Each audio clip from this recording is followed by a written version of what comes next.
Dalawang lesson natin, glorifying God by confession and stop sinning. Mahalaga rito kasi sabi ko nga, ang buhay natin bilang Christian ay nasa mundo pa rin tayo, nasa simple flesh pa rin tayo. How do we treat ourselves when we fall into sin? And how we go in our relationship with God although we are sinning. Basahin natin ito, 1 Peter 2, 9-11.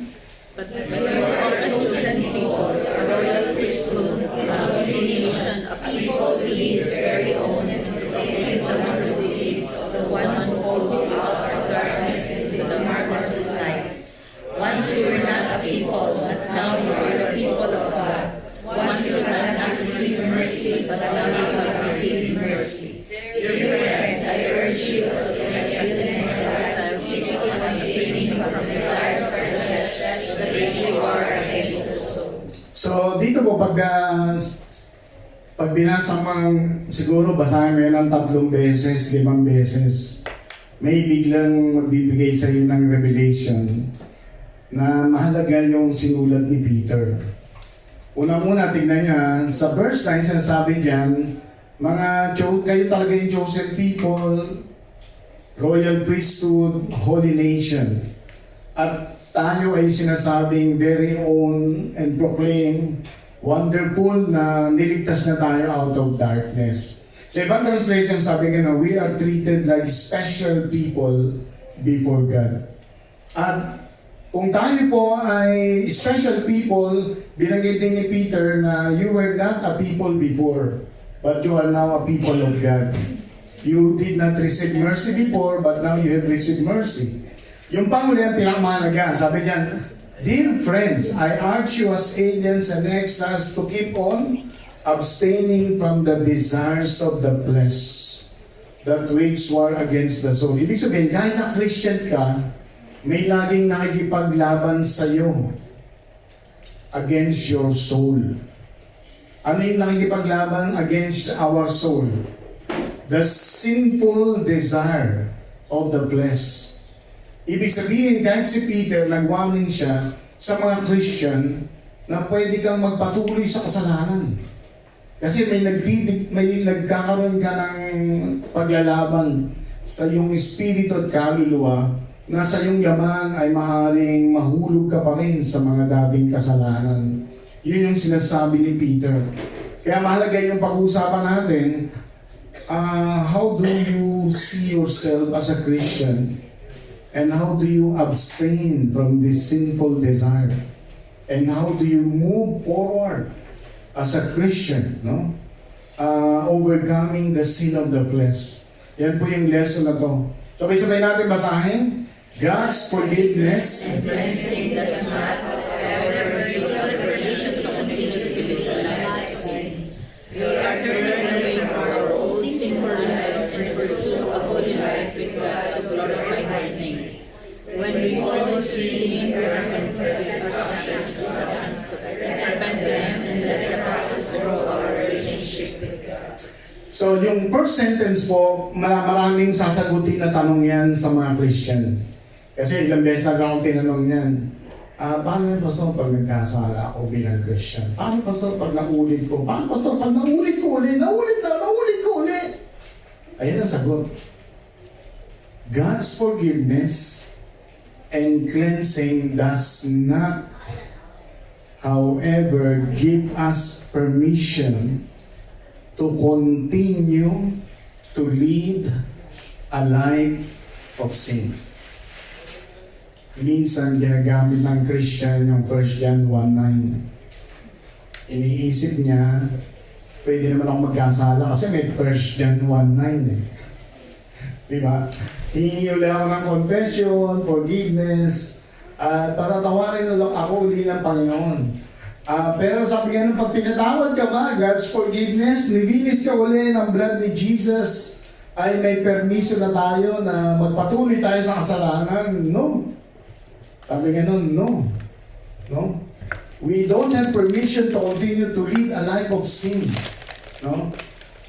Therefore, dahil pinag-uusapan natin dito, how do we glorify God? Sabi nga nun, we are to turn away from our old sinful lives and pursue a holy life with God to glorify His name. Kaya sabi ganon, whatsoever you do it all for the glory of God. Kaya hindi tayo pwedeng ang katwiran natin pag nagkakasala tayo, inuulit natin.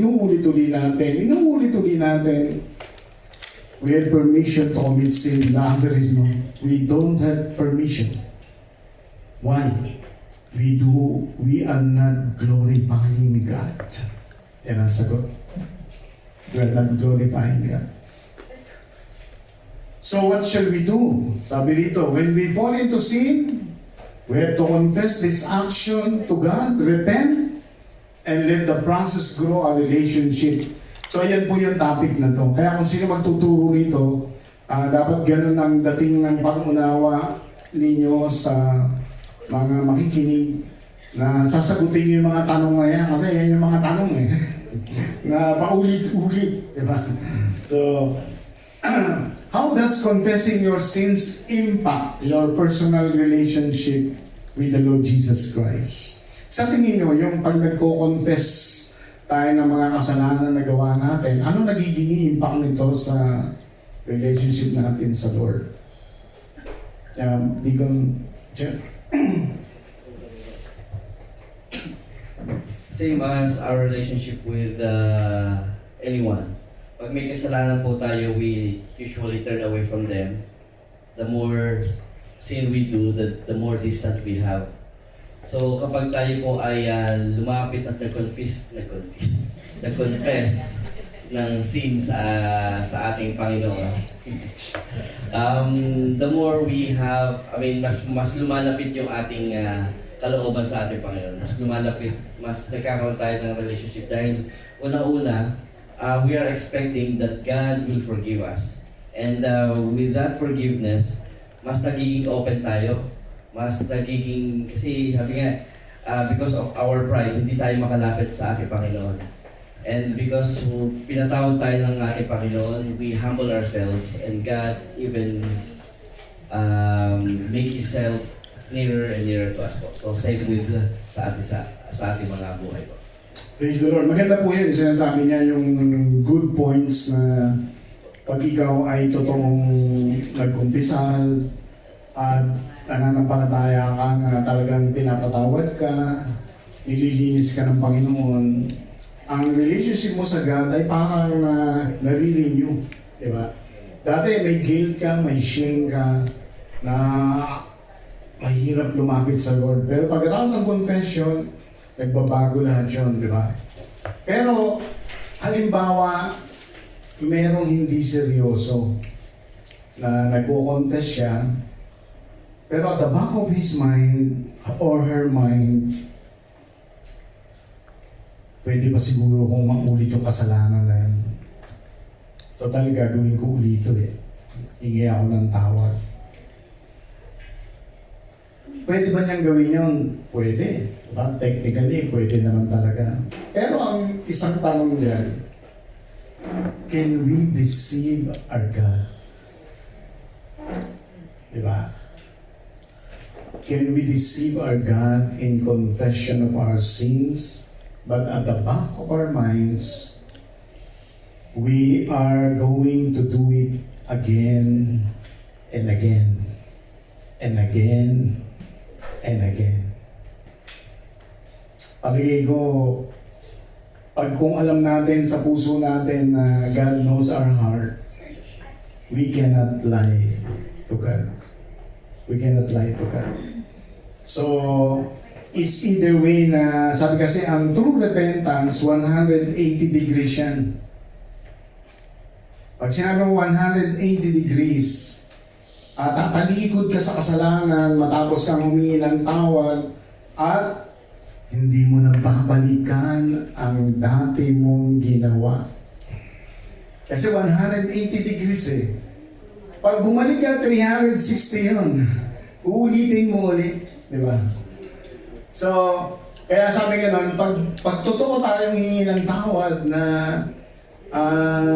yun ang nasa puso natin at nakikita ito ng Diyos, iiyakan mo ang iyong paghingi ng tawad. At lalo kang iiyak pag ginawa mo uli yun. Bakit? Alam ng Diyos ang puso natin. Amen? Palapakan natin ang Panginoon. So, point number 1, sabi dito, God wants us to confess all our sins. Sabihin ko na lang yung istorya na to, kasi para mabilis lang tayo. Joshua 7. Ito yung, sabi natin, yung nakapasok sila sa promised land, tapos may nagnakaw. Sabi ng Panginoon, wala kayong kukunin, kahit na anong kayamanan, magandang bagay na makikita nyo sa Kanaan, sa sa land ng AI yun. May AI na pala nun. Kala nila ngayon lang yung AI. Hindi. May AI na nun. Sa land ng AI, no? Pero natalo sila Joshua. Bakit sila natalo? Kasi may nagnakaw. Ang pangalan niya ay Achan. Anong ginawa ni Achan? Kinuha niya yung magandang bagay. Nasilaw siya, di ba? Sabi niya, Achan answered Joshua. Kasi sabi ni Joshua then spoke to Achan, my son, give glory and praise to the Lord God of Israel. Tell me right now what you did. Don't hide anything. Tignan niyo yung sabi ni Joshua. Pag nagkumpisal ka ng kasalanan, you give glory. Siyo. Give glory and praise to the Lord God. Tell me now what you did. Don't hide. Kaya yung glorifying God by confession of sins, nagbibigay talaga ng glory sa Lord yan. So si Achan natakot siya. Nung sinabi ni Joshua na, you have to give glory to God. Magsabi ka ng totoo. Wala kang itatago. Sinabi ni Achan lahat. It's true, totoo. I'm the one who sinned against the Lord. Sabi niya, I noticed among the war spots, beautiful mantle, 200 shekels, silver, bar of gold, 50 shekels. And because I wanted them, sa ibang translation, di ba? I coveted them. I covet. No? I took them, buried in the ground inside my tent. So, ibig sabihin, kinumpisan niya lahat ng kasalanan niya. Mahalaga, kumpisalin niya lahat, di ba? Sabi dito, Christians are forgiven of our sins, past, present, and future, once we accept Christ as Savior. Even so, God wants us to confess our sins regularly and ask forgiveness. Alam na natin itong 1 John 1:9 eh. Yung James 5:16, yan din yung sinasabing The prayer of the effective. confess. Sige, sister. Set kami na tayo. Therefore, confess your sins to each other and pray for each other so that you may be healed. Yan, di ba sabi niya ni James, therefore, confess your sins to each other and pray that you may be healed. So, yung confession talaga sa Bible, biblical siya, na talagang gusto ng Panginoon. Pag nagkasala tayo, hindi mo pwedeng itago sa Lord. Talagang kailangan mag-confess tayo. No? Kasi, sabi nga niyan, to give glory and praise to the Lord. Di ba? So, mahalaga po yung pagpo-confess. Kasi minsan marami na rin akong na-encounter, nagtatanong, Pastor, kailangan ba i-confess talaga yung mga kasalanan ko? Siyempre. Di ba? Sabi nga ni Joshua, aminin mo na. Kumpisal ka na para mag-give glory sa Lord. Sabi mo na yung totoo. Di ba? So, mahalaga po na mag-confess tayo. What personal benefits did you notice when you confess your sins regularly whenever you fall into sin? Ano sa palagay natin yung personal benefits nito? Na pag nagkasala tayo, nadapa tayo, nahulog tayo sa kasalanan, ay nagsasabi tayo ng totoo sa Panginoon. Ano yung nakikita natin personal benefits? Sino gustong sumagot? Si Deacon TJ, then si Brother Denan. Personally, it's liberating po. Personally, it's liberating. Of course, because makakalapit tayo sa Panginoon talaga. And you tell it to God, Lord, I want to surrender this. I want to surrender this sin. Kasi talagang it makes me also feel, pag kasala kasi, you look hypocrite also in the eyes of God. So talagang, you have to confess na you have to pride to God actually. Kapag kanyang kung may lugar na pwedeng luhuran, hindi lang yung pray na naka-out. Talagang, yun kasi ginagawa ko, talagang lumululaw sa Panginoon. Talagang nag-pray ako sa kanya na to make me overcome it. It's also hard to speak about the Word of God na tapos may tinatawag ng kasalanan. Hindi talaga siya glorify sa Panginoon. At para rin kasi hindi gumagalaw yung Panginoon sa iyo kung may kasalanan ka na wala rin sa isa yung papagal mo sa pagsisilbi mo sa Panginoon. So yun po. Yan, si Brother Denan. Hello po. Sabi nga, yung confession is you need to confess before it destroys you. We need to confess yung mga sin natin before na i-destroy niya tayo dahil the more na kinikip natin yung sin natin, the more na nag-take over siya sa atin. And yung mga pinoconfess natin sa ating Panginoon, it doesn't mean na nag-open tayo sa Kanya. Dahil before pa tayo mag-confess sa Lord, alam niya na kung ano yung nasa puso natin, alam niya na kung ano yung nagawa natin. The moment na nag-confess lang tayo sa Panginoon is yun yung way of parang humility natin sa Kanya na siya yung may overpower, and then parang break natin yung sarili natin sa power of burden, yung bigat ng isip, yung bigat ng damdamin natin, and of course, kung yung sin natin ay andyan at hindi na rin-release, wala tayong peace. At kung totoong tayo ay Christian, wala tayong peace. So, pag tayo nag-confess sa ating Panginoon, nire-release natin yung burden at binibigyan tayo ng kapayapaan ng ating Panginoon. Yun, so maganda yun. Sister Nomi, may follow-up.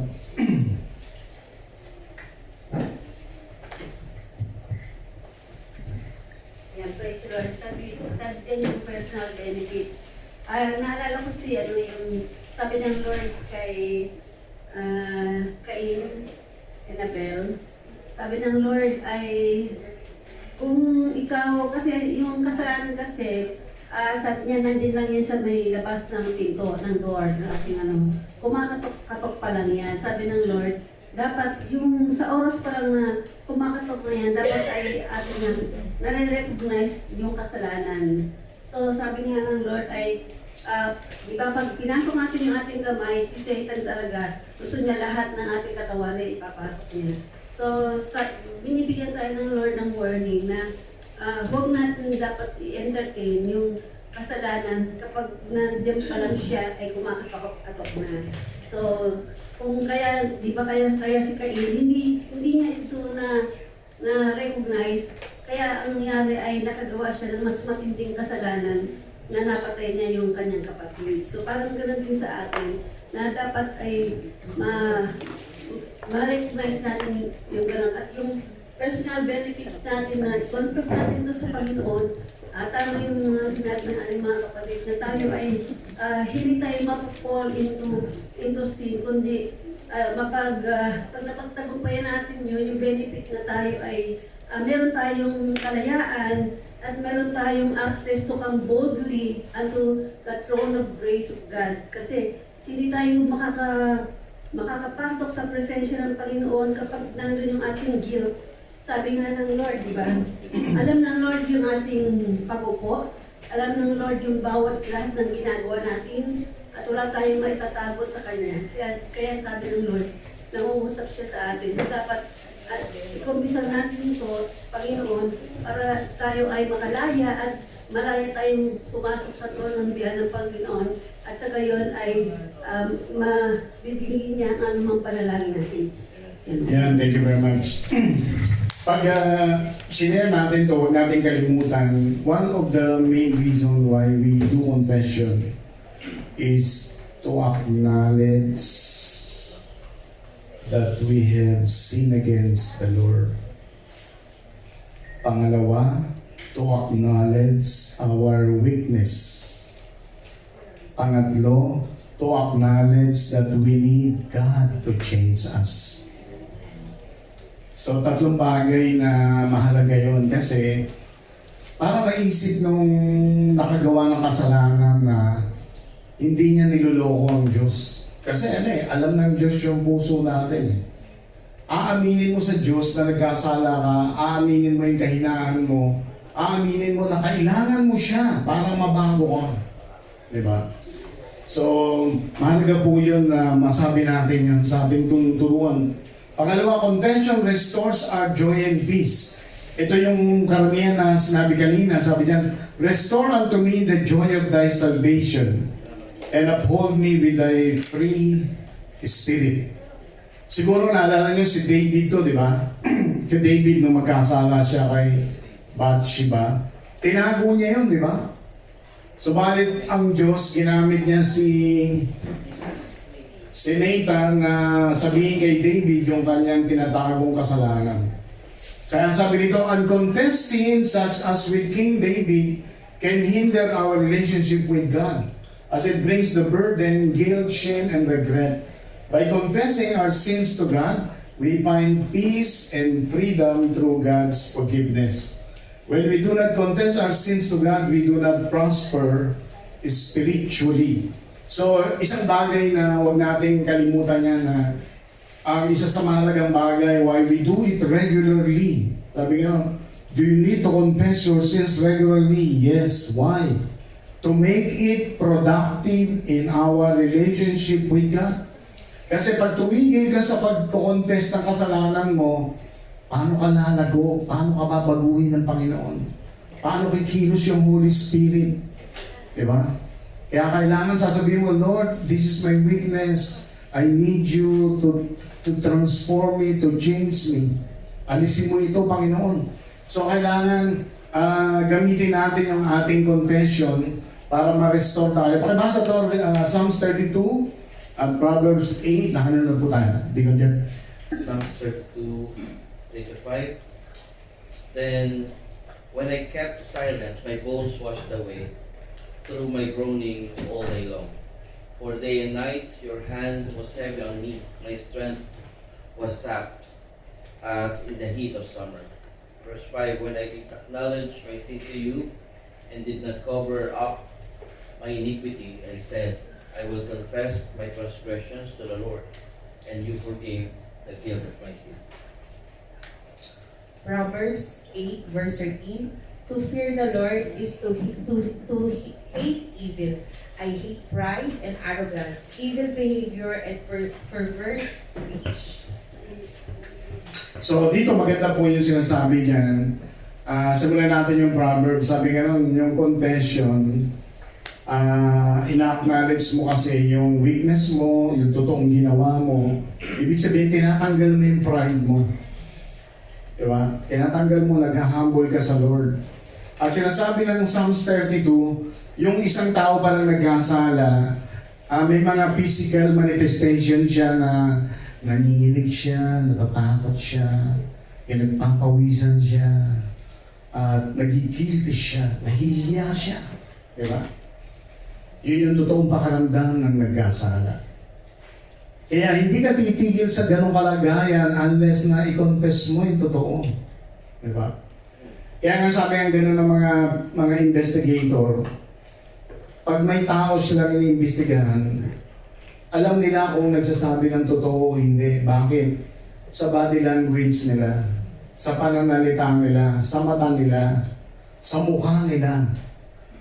How much more yung God na nakikita yung puso natin? How can we lie? Diba? How can we lie? Yung private investigator sabihin sa'yo, nagsasabi ka ba ng totoo? Opo. Totoo bang nagsasabi ka? Opo. Diba? Body language mo lang, mukha mo lang, salita mo lang, alam na, nagsisinungaling tayo. How much more yung God, di ba? Paano mo dadayain ng Diyos na nagkasala tayo o hindi? Di ba? So, mahalaga po siya. In your opinion, give some practical ways to remove the burden of guilt and shame brought by our past sins. Lahat tayo nanggaling tayo sa old nature, old life. Sino rito gustong mag-share ng paano unti-unting tinanggal ng Panginoon yung mga old sins natin.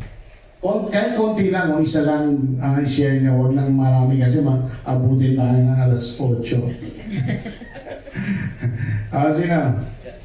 How slowly God remove the burden of... Meron ba? Okay. Mababait na bata.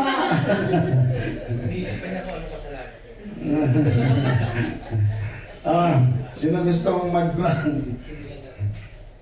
Sa akin po, Pastor, na po, totally surrender. Yan po, totally surrender. Acknowledge yung kagaya po na sabi nyo kanina, apart from the Lord, wala po tayong magagawa apart from the Lord. Siyempre, ay wala tayong matatanggap sa Kanya. So, surrender po, and humility. So yung practical ways talagang totally i-surrender natin sa Kanya. Kung ano man yung kahinaan natin, mga bagay na nagawa natin o laging ginagawa natin sa ating old life ay totally surrender natin, no? So mahalaga po siya, no? Next, sabi dito, Christians with the Holy Spirit stop sinning. Sabi ng 1 John 3:7, sabi-sabi natin basahin, little children, Don't let anyone deceive you. The person who practices righteousness is righteous, just as the Messiah is righteous. So dito po sa 1 John, sinulat ni John the Beloved, kung tayo mga anak na ng Diyos, sabi nga, little children, don't let anyone deceive you. Huwag tayong magpapalinlang. The person who practices righteousness is righteous, just as the Messiah is righteous. Ibig sabihin, ang taong ginawang matuwid ng Panginoon ay totoong matuwid. Di ba? Dahil sa Panginoon, just as the Messiah. Di ba? So, ibig sabihin, pag Kristiyano na tayo, na patuloy pa tayo nagkakasala, ito yung sinasabi ng mga Baptist. Ano na yung mga Baptist? Sa kanila nagsimula yung yung eternal life ay hindi mawawala.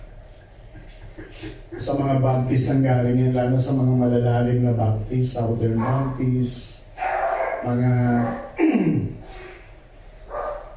dahilan nila dyan, sabi ganon, ang totoo raw na Kristiyano ay laging naiisip niya ang Panginoon at ang banal na Espiritu ay hindi siya dadalhin sa paggawa ng kasalanan.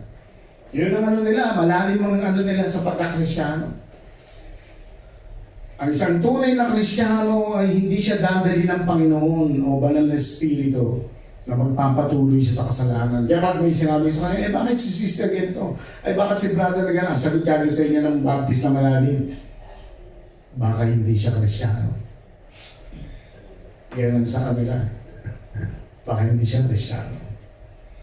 Kasi sabi diyan, kung totoo tayong matuwid, binago tayo ng Panginoon, anak na tayo ng Diyos, matuwid ang Panginoon mo, banal na Espiritu nasa iyo, hindi ka niya dadalhin sa kasalanan.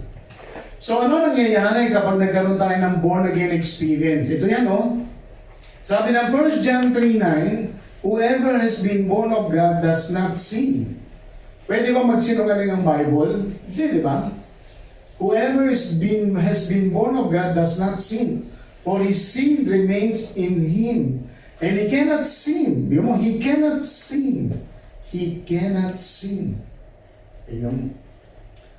Because he has been born of God. Apakalalim, di ba? Ang isang Kristiyano hindi niya kayang magkasala. Bakit? Pinanganak na siya ng Diyos. Anong kaibahan ng isang dating makasalanan, itong itim? No? Pangalanan natin siya, hindi, wala nang pangalan. Itong itim na nangingibabaw, simple flesh. Di ba?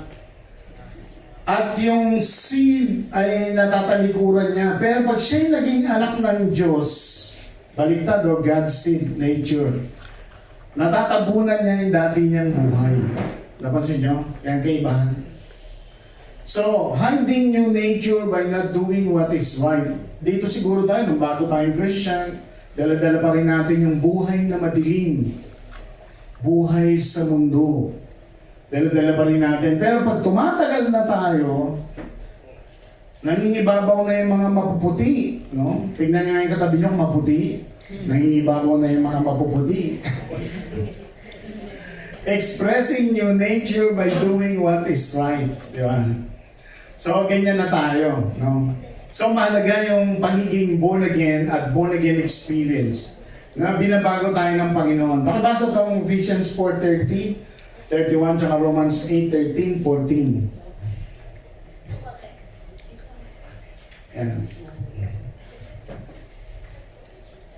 Ephesians 4:30-31, and do not grieve the Holy Spirit of God, with whom you were sealed for the day of redemption. Get rid of all bitterness, rage, and anger, brawling, and slander, along with every form of malice. Romans 8, verses 13-14. For if you live according to the flesh, you will die. But if by the Spirit you put to death the deeds of the body, you will live. For as many as you led by the Spirit of God, these are signs of God. So, alam niyo ba yung sinasabi ng dalawang talata na yung pareho? Yung Ephesians 4 at saka Romans 8, ang main ingredient ng verses na yun is about the Holy Spirit. Sabi sa Ephesians 4, pag nagkakasala tayo at may tinatago tayong kasalanan, kahit nagalit, sama ng loob, yung pag-aalinlangan, sabi ka na nagigrieve yung Holy Spirit, nagigrieve. Diba? Pag nagigrieve yung Holy Spirit, ibig sabihin nun what? Mahirap panalangin. Sabi ni Matthew, sabi ni Mark,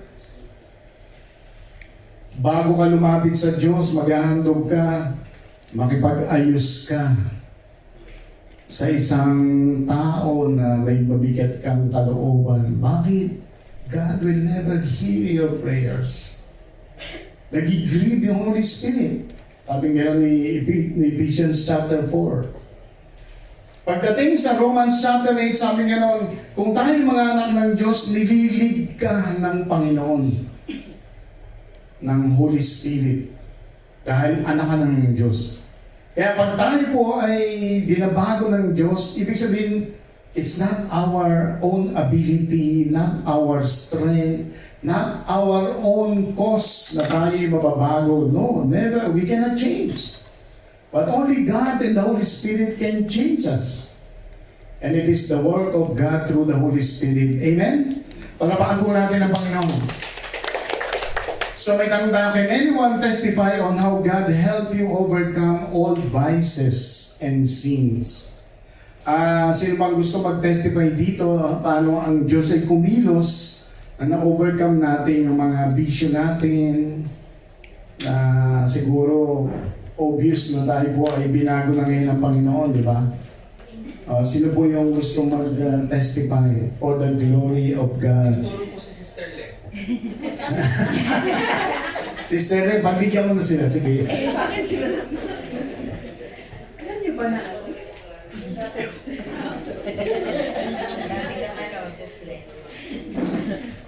Ilan ang kaaway mo dati, Sister Praise Le? God, marami po. hindi po ako nakikipag-live.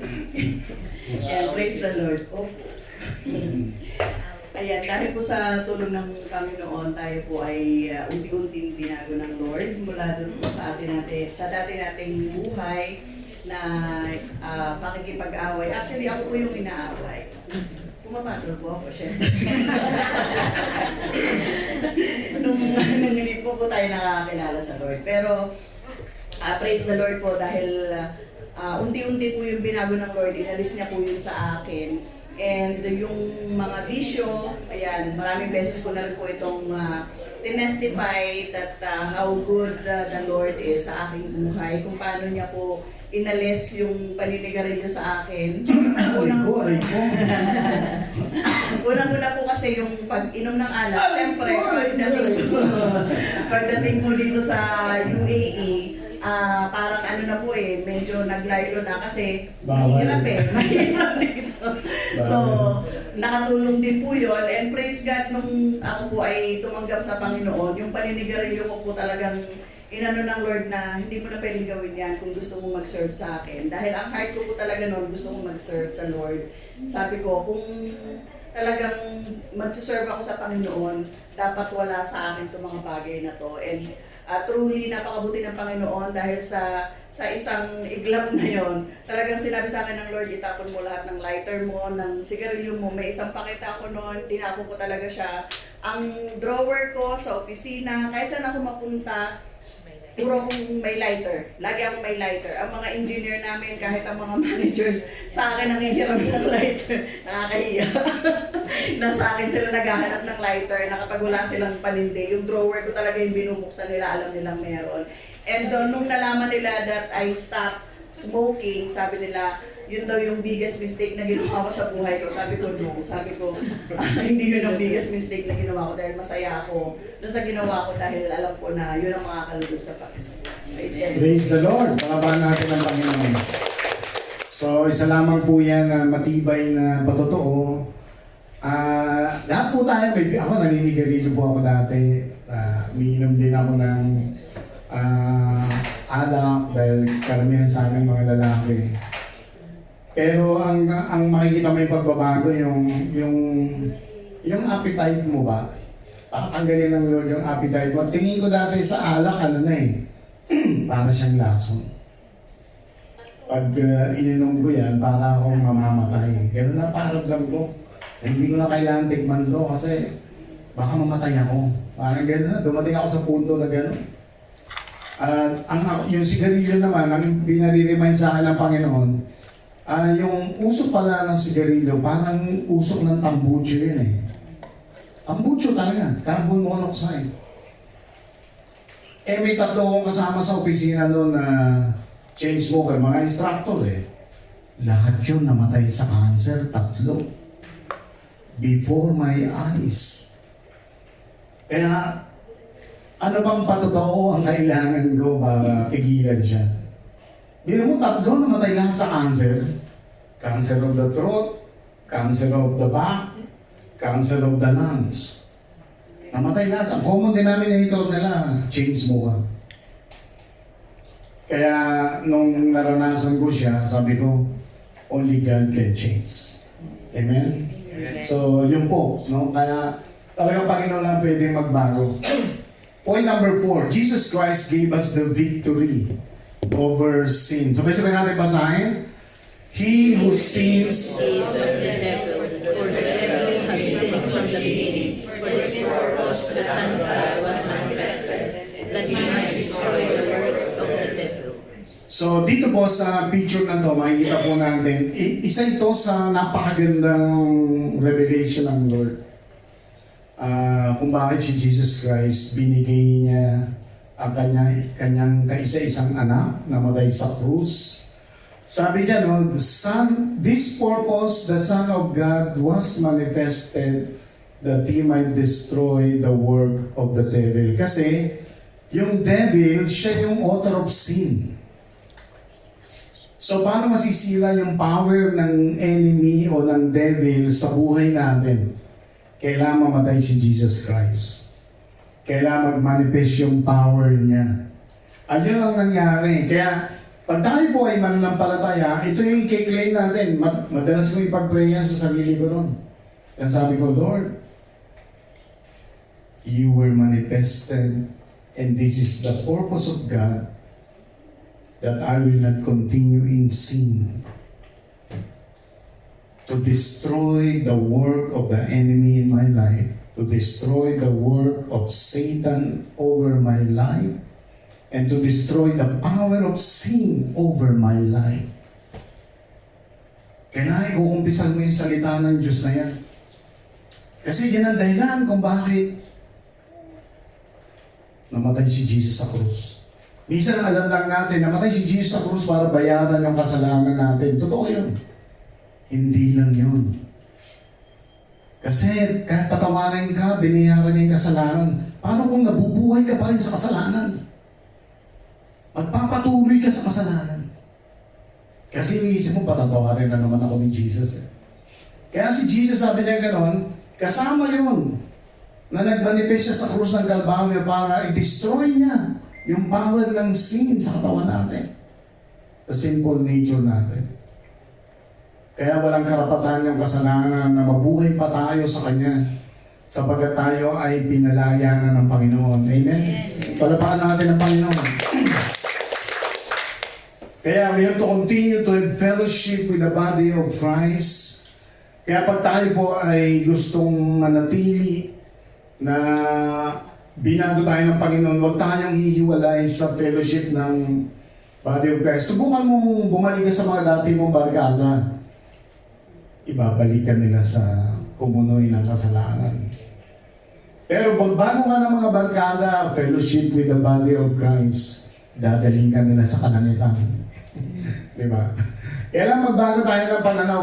Pray always for surrender and transformation. Yun nga yung sinasabi ko. Stay away from tempting situation and never give place to the devil. Sabi nga ni Sister Len, lahat ng mga lighter kung saan-saan, siguro sinunog niya, no? O pinamigay niya, ito, gamitin niyo natin, mawala yung mga kaluluwa niyo. Pinamigay niya lahat. Yung mga, minsan, yung mga bote ng alak sa mga bahay, mga kapitbahay, kunin niyo lang ang gusto niyong alak, ang mamahal nito. So, pakibasa to, Romans 6:11-12, tsaka 6:22. Verse 11, in the same way, count yourself dead to sin, but alive to God in Christ Jesus. Therefore, do not let sin reign in your mortal body, so that you obey its evil desires. Yan, yung verse 22. Verse 22, but now that you have been set free from sin and have become slaves of God, the benefit of your leads to holiness, and the result is eternal life.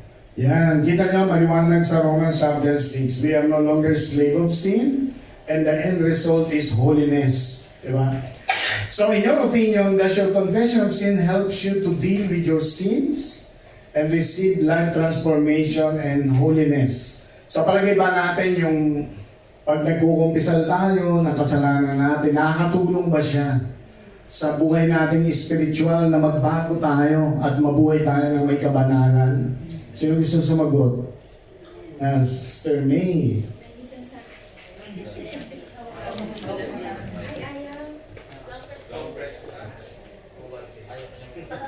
Yan, sa akin po pas, yes. Dahil siguro masasabi ko, makasalanan talaga ako. Dahil hindi naman po lumabas si Aliyah kung hindi ako nagkasala. So, talagang tinanggap ko siya ay hindi naman ko. Ang bait-bait daw ni Aliyah eh. Sorry po. Oo. So, siguro dahil sa kapasawayan ko nga sa aking mga magulang, so talagang yun nga, dahil sa aking pagiging pasaway, nakagawa po ako ng kasalanan at kinonfess ko yun. Dahil bago pa si Aliyah lumabas nun, nasa Taiwan ako, attend na ako sa Christian. So parang hindi siya totally, nag-agree yung anak ko. Hindi siya totally, parang hindi pa sink in sa akin na ako'y Kristiyano at binago ng Lord. So hanggang sa dumating sa point na parang sumusuway talaga ako sa aking mga magulang. So yung ginawa ko po ay assist myself, I accept na makasalanan po ako. Then talagang sinurrender ko siya sa Panginoon at tunay na dumaloy talaga by God's grace and mercy po, pinatawad po ako ng Panginoon at dumating sa point na parang 2012 natagpuan pa ako ng church natin. Nandun pa rin kami sa scene na yun, pero talagang ang Lord po ay binabago talaga tayo araw-araw po. Kaya po siguro nandito ako sa inyong harapan na tumatayo dahil alam ko na yung kasalanan na yun ay nalampasan ko sa tulong ng grasya at biyaya po ng Panginoon. Amen. Palapakan natin ang Panginoon. Praise the Lord. So in our conclusion, sabi nga dito, walk in the Spirit to honor and glorify God. Sabi-sabi natin basahin 1 Corinthians 6. Do you not know that your body is the temple of the Holy Spirit? Who is in you, whom you have received from God. You are not your own, you are Christ. At therefore is the Lord God in your body. So Galatians 5:16, but I say, walk By the Spirit, and you that will be the last of the So sabay-sabay uli natin basahin ito. Prayer, I pray that God will lead us to have regular confession of our sins and continually to grow in a relationship with God through Jesus Christ. I pray that all Christians will be responsible to avoid the worldliness of sins, but be transformed to live a holy life.